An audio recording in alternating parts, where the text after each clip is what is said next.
path of meditation, the first thing that we are taught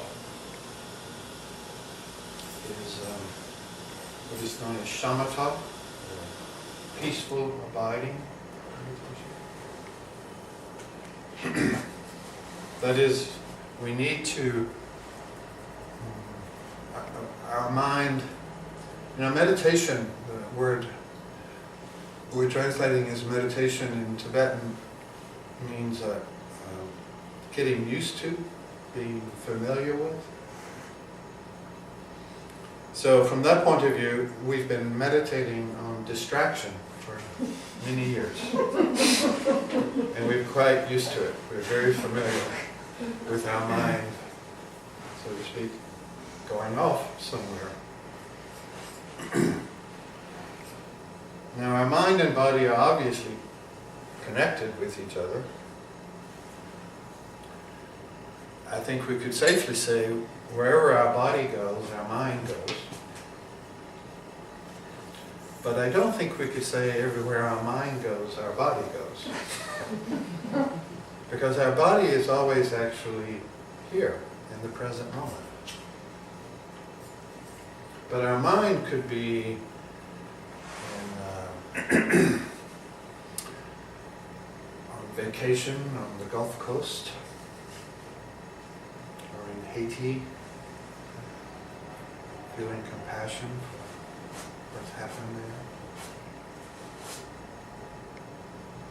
there. Our mind could go into the past, with lots of memories,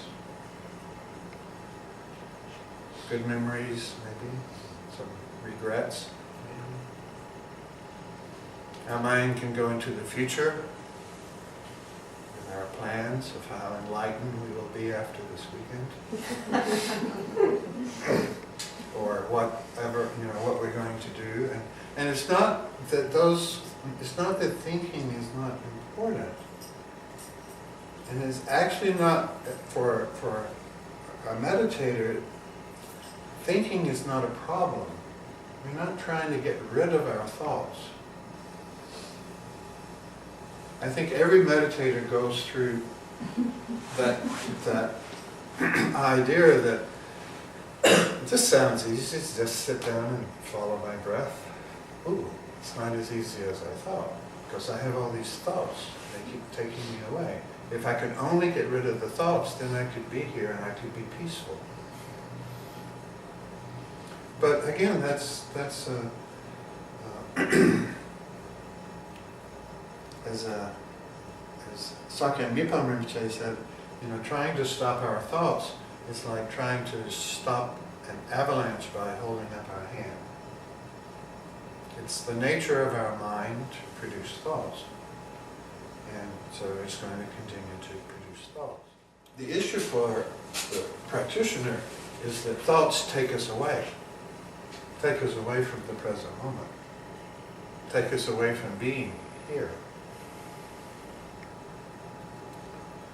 So, in order to begin this journey, the Buddha taught us the practice of a meditation, and gave us something to do, that is, to come back again and again and again to the most simple situation that exists, which we could say is that we are sitting in this room, we're breathing because we're alive, and we're thinking, probably.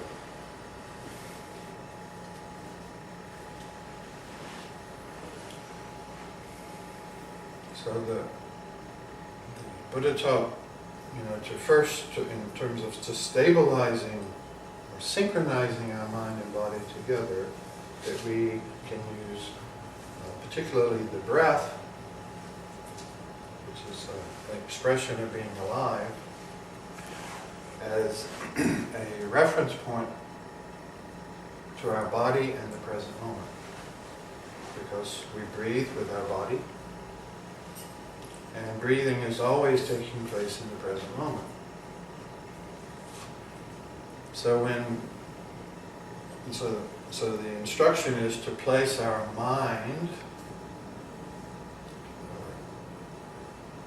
literally our mindfulness, which is the quality of the mind that allows us to place our mind on something, on an object. So to place our mindfulness on our breathing. That's the essential instruction in that sense.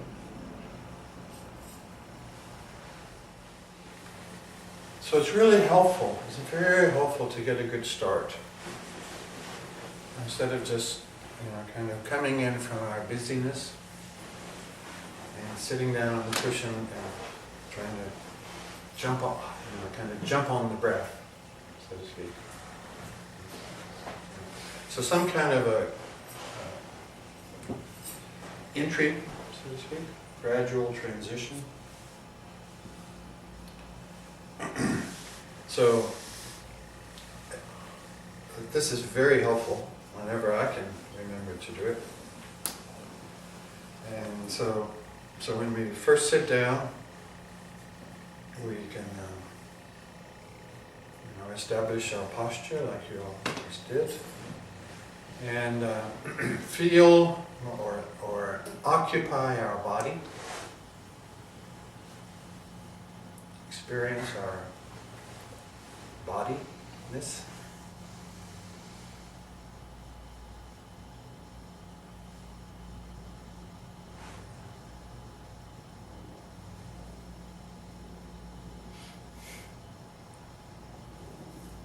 And having taken our seat and our place, we can acknowledge where we are, not so much by looking around, but just being aware of the room that we're sitting in and the other people that we're sitting with.